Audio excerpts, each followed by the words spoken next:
ce qu'il faut comprendre par ces dites élections sur les collines, c'est que on a compris que ces élections se sont mal déroulées sur beaucoup de collines.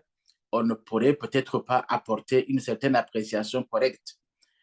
Mais ce qui est sûr, c'est qu'il y a d'autres Burundais qui avaient souhaité faire partie de ces Wahuza sur les collines, mais ces gens-là qui n'étaient pas du CNDD-FDD, ils se sont rendus compte par après qu'ils ne figuraient pas sur les listes, qu'ils étaient accusés de ceci ou de cela, pour que justement ces listes puissent absolument être comprises par uniquement le CNDD-FDD. Ça veut dire que ce sont ces CNDD-FDD qui vont être au niveau des collines les seuls, comment dire, Barouza. Les Barouza, ça veut dire que ce sont des gens qui essaient de régler les conflits, régler les différends qui opposent les citoyens à la base. En fait, ils viennent remplacer le rôle de Bashingana dans l'OTAN. Parce que quand le CNDD-FDD est entré au pays, il s'est toujours opposé à cette notion de Bashingana en disant les Bashingana, ils ont été impliqués dans beaucoup de maux qui ont secoué le pays et par conséquent, nous ne voudrions pas continuer à utiliser ce vocable de Bashingana.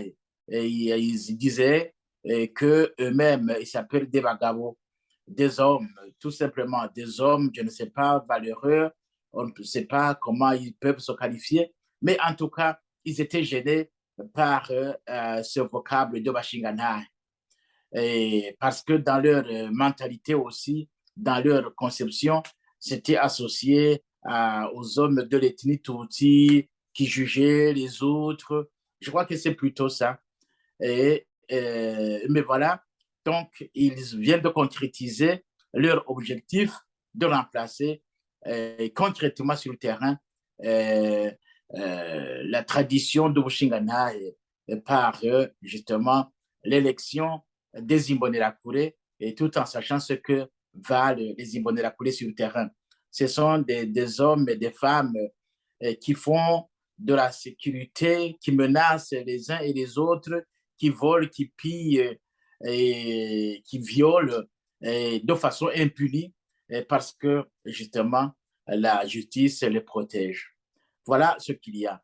Évidemment, un élément que je n'ai pas développé en Kirundi, c'est que ça c'est ce qu'on peut comprendre d'un côté, mais de l'autre côté, ça peut signifier quoi lorsqu'on voit le président de la République chercher à dénoncer les mots qui rongent la société, et alors que justement, un des mots qui rongent la société, c'est bel et bien ces Imbonerakure sur le terrain. Maintenant, ils viennent de se voir ajouter un autre pouvoir de régler les différends au niveau de la base.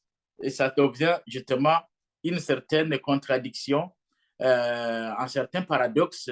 Un président qui veut absolument régler les problèmes qui s'opposent au niveau de la société, mais qui veut, de l'autre côté, asseoir, donner de la force aux éléments qui gênent justement la sécurité, qui gênent, qui sèment des conflits au niveau de la base. Je crois que c'est ça la contradiction que l'on doit souligner. Ça signifie tout simplement que si d'un côté, ils ont l'usage des armes, la menace, et que de l'autre côté, ils ont l'usage, justement, le règlement des conflits, ça veut dire que ce sont eux qui sèment les conflits et ils vont régler des conflits qu'ils auront semés eux-mêmes. Ça veut dire que la population ne saura plus à quel sens se vouer, parce que s'il y avait de la justice d'un côté, et même si la justice était là et que les Imbonerakure essayaient de le dévancer pour qu'il n'y ait pas de justice, cette fois-ci, ce sont eux qui vont régler les différends. Ce sont eux qui vont faire leur propre justice.